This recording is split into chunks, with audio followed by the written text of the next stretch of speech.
তো হ্যালো বন্ধুরা, আবারও আপনার সামনে নতুন একটি চাকরি সংক্রান্ত আপডেট নিয়ে উপস্থিত দেখলাম। এসএসসির তরফ থেকে আবারও আরেকটি নোটিফিকেশন প্রকাশিত করে দেওয়া হয়েছে, যেখানে নিয়োগ করা হচ্ছে আপার ডিভিশন ক্লার্ক পদে। আপার ডিভিশন ক্লার্ক এবং আপনাদের নিয়োগ করা হচ্ছে সিনিয়র সেক্রেটারিস্ট অ্যাসিস্ট্যান্ট পদে। তো আপনাদের সামনে আরেকটি নোটিফিকেশন নিয়ে উপস্থিত হয়েছিলাম, যেটিতে কিন্তু বলা হয়েছিল লোয়ার ডিভিশন ক্লার্ক পদে নিয়োগের ক্ষেত্রে, এবং এখানে নিয়োগ করা হচ্ছে আপার ডিভিশন ক্লার্কের ক্ষেত্রে। পরপর দুটি নোটিফিকেশন এসএসসির তরফে প্রকাশিত করা হয়েছে। সেই নোটিফিকেশনের আপডেট আপনাদের সামনে তুলে ধরার চেষ্টা করছি। তো অবশ্যই যারা লোয়ার ডিভিশন ক্লার্ক সংক্রান্ত আপডেটটি জানেন না, অবশ্যই কিন্তু আমার চ্যানেলে গিয়ে সরাসরি ভিডিওটি দেখে আসতে পারেন। সেখানে কিন্তু বিস্তারিত তথ্য দেওয়া রয়েছে। তো এখানে আপার ডিভিশন ক্লার্ক পদে নিয়োগ করা হচ্ছে, দেখতে পাচ্ছেন সিনিয়র সেক্রেটারি অ্যাসিস্ট্যান্ট এবং upper division clerk grade limited department comparative exam 2023 এবং 2024, অর্থাৎ লিমিটেড বিভিন্ন ধরনের ডিপার্টমেন্ট রয়েছে, সেই সমস্ত ডিপার্টমেন্টে কিন্তু আপনাদের নিয়োগ করা হবে।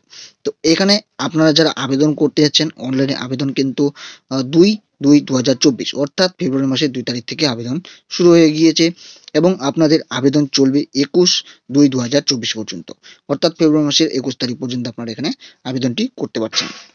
তো এখানে আপনাদের লাস্ট ডেট এবং টাইম রিসিভড অনলাইন অ্যাপ্লিকেশন, অর্থাৎ আপনাদের লাস্ট ডেট বলে দেওয়া রয়েছে আপনাদের রিসিপ্টটি ডাউনলোড করার এবং আপনাদের অ্যাপ্লিকেশন করার 21/2/2024 মধ্যে সমস্ত করে নিতে হবে।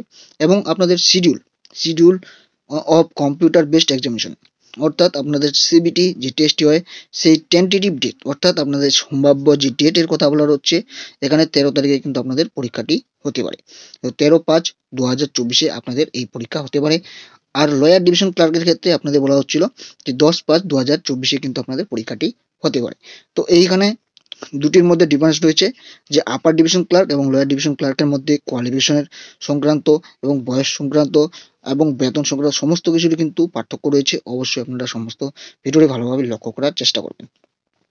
তো প্রথমেই আপনাদের দেখিয়ে দেব যে এখানে সেক্রেটারি অ্যাসিস্ট্যান্ট এবং আপার ডিভিশন ক্লার্কের ক্ষেত্রে পে লেভেল 4 হিসাবে মাসিক বেতন দেওয়া হবে, যেখানে কিন্তু লোয়ার ডিভিশন ক্লার্কের ক্ষেত্রে আপনাদের পে লেভেল 2 হিসাবে মাসিক বেতন দেওয়া হচ্ছে। তো এখানে 25,500 টাকা থেকে শুরু করে 81,100 টাকা পর্যন্ত আপনাদের মাসিক বেতন থাকবে। তো এখানে বিভিন্ন ধরনের ডিভিশনে আপনাদের নিয়োগ করা হচ্ছে। যে সমস্ত ডিভিশনগুলি এখানে দেখতে পাচ্ছেন, 10 ধরনের আপনাদের যে ডিপার্টমেন্ট রয়েছে, সেই ডিপার্টমেন্টগুলিতে আলাদা আলাদা ডিপার্টমেন্টে আপনাদের কিন্তু নিয়োগ করা হচ্ছে। আপনারা ভিডিওটি থামিয়ে এই সমস্ত ডিপার্টমেন্টের নাম দেখে নিতে পারেন। তো এখানে আবেদনের ক্ষেত্রে আপনাদের আরও বিস্তারিত তথ্য রয়েছে, সমস্ত বিস্তারিত তথ্য কিন্তু তুলে ধরার চেষ্টা করব। তো এখানে আপনারা প্রথমে দেখতে পাচ্ছেন যে টেন্টেটিভ যে ভ্যাকেন্সি রয়েছে, পরবর্তীতে কিন্তু আপনাদের ভ্যাকেন্সি বাড়তে পারে বা কমতে পারে। তো এখানে সেন্ট্রাল ভিজিল্যান্স কমিশনের এখানে বলা হচ্ছে যে পরবর্তীতে কিন্তু আপনাদের জানিয়ে দেওয়া হবে ভ্যাকেন্সি। রেলওয়ে বোর্ডের তরফ থেকেও কিন্তু বলা হচ্ছে যে এখানেও কিন্তু পরবর্তীতে জানিয়ে দেওয়া হবে। এবং আর্ম ফোর্সে হেডকোয়ার্টারে নিয়োগ করা হচ্ছে টোটাল 24টি শূন্য পদে, ইউআর, এসসি, এসটি ও পিডাব্লিউডি সমস্ত মিলিয়ে। ইলেকশন কমিশন অফ ইন্ডিয়ার তরফ থেকেও কিন্তু বলা হচ্ছে এখানেও কিন্তু পরবর্তীতে আপনাদের ভ্যাকেন্সিগুলি জানিয়ে দেওয়া হবে। এবং আপনাদের সেন্ট্রাল অ্যাডমিনিস্ট্রেটিভ ট্রাইব্যুনাল, যেখানে শূন্যপদ রয়েছে 60টি। সেন্ট্রাল ট্রান্সলেশন ব্যুরোতে নিয়োগ করা হচ্ছে 3টি শূন্যপদে। Soil and land uses survey of ইন্ডিয়ার এখানে শূন্যপদ রয়েছে 1টি। এবং মিনিস্ট্রি অফ ট্যুরিজম, যেখানে নিয়োগ করা হচ্ছে 3টি শূন্যপদে। এবং সেন্ট্রাল পাসপোর্ট অর্গানাইজেশনে নিয়োগ করা হচ্ছে 3টি শূন্যপদে। এছাড়াও আপনাদের আরও শূন্যপদ রয়েছে, যে সমস্ত শূন্যপদের কথা কিন্তু এখানে বলে দেওয়া রয়েছে। আপনারা দেখতে পাচ্ছেন ফরেস্ট সার্ভেতে নিয়োগ করা হচ্ছে টোটাল 8টি শূন্যপদে, এখানে 8টি শূন্যপদে কিন্তু নিয়োগ করা হচ্ছে। এছাড়াও আপনাদের সেন্ট্রাল ট্রান্সপোর্ট ব্যুরোতে এখানে 3টি শূন্যপদে, সেন্ট্রাল অ্যাডমিনিস্ট্রেটিভ ট্রাইব্যুনালে এখানে 5টি শূন্যপদে। এই সমস্ত ভ্যাকেন্সিগুলি কিন্তু এখানে দেওয়া রয়েছে। আপনারা ভিডিওটি থামিয়ে সমস্ত ভ্যাকেন্সির ডিটেলস আপনারা দেখে নিতে পারেন। তো এখানে আবেদনের ক্ষেত্রে আপনারা কারা কারা আবেদন করতে পারবেন, এখানে বয়স সীমা যেটি বলা হচ্ছে অবশ্যই নট মোর দেন 50, অর্থাৎ 50 বছরের ঊর্ধ্বে কিন্তু আপনারা আবেদনটি করতে পারছেন না।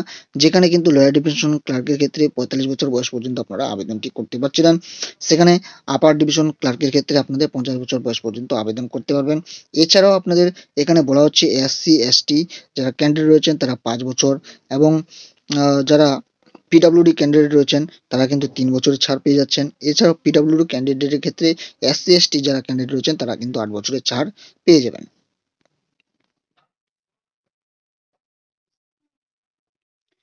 এখানে আপনাদের কম্পিউটার বেস যে রিটেন এক্সামিনেশনটি হবে সেক্ষেত্রে আপনাদের যে সমস্ত বিষয়ে পরীক্ষা নেওয়া হবে জেনারেল অ্যাওয়ারনেস, যেখানে কিন্তু 100টি প্রশ্ন থাকবে এবং 100টি প্রশ্ন থাকবে ইংলিশ ল্যাঙ্গুয়েজ এবং কম্প্রিহেনশনের উপর। তো টোটাল 200টি প্রশ্নের 200 মার্ক থাকবে, যেখানে সময় থাকবে আপনাদের 2 ঘন্টা 40 মিনিট।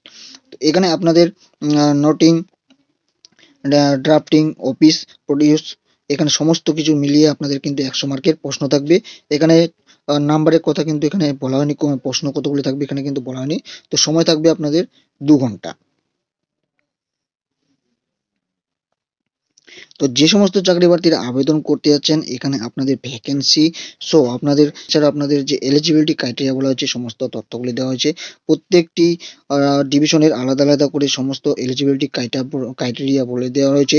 তো বিস্তারিত বলতে গেলে এখানে কিন্তু ভিডিওটি বিশাল বড় হয়ে যাবে। তো অবশ্যই আপনারা যারা বিস্তারিত জানতে যাচ্ছেন অবশ্যই আপনারা কিন্তু অফিসিয়াল ওয়েবসাইট থেকে এই নোটিফিকেশনটি ডাউনলোড করে নিতে পারেন। অবশ্যই নোটিফিকেশনটি ডাউনলোড করার জন্য আপনার এসএসসির যে অফিসিয়াল ওয়েবসাইট রয়েছে সেই অফিসিয়াল ওয়েবসাইটে চলে যাবেন, সেখান থেকে আপনারা কিন্তু নোটিফিকেশনটি ডাউনলোড করে নিতে পারবেন এবং আবেদন করতে চাইলে অবশ্যই আপনারা সেখান থেকেই কিন্তু আবেদনটি করে নিতে পারবেন। তো আশা রাখি ভিডিওটি আপনাদের ভালো লাগলো। তো দেখা হচ্ছে পরবর্তী নতুন একটি চাকরি সংক্রান্ত ভিডিওতে। ভালো থাকবেন, সুস্থ থাকবেন।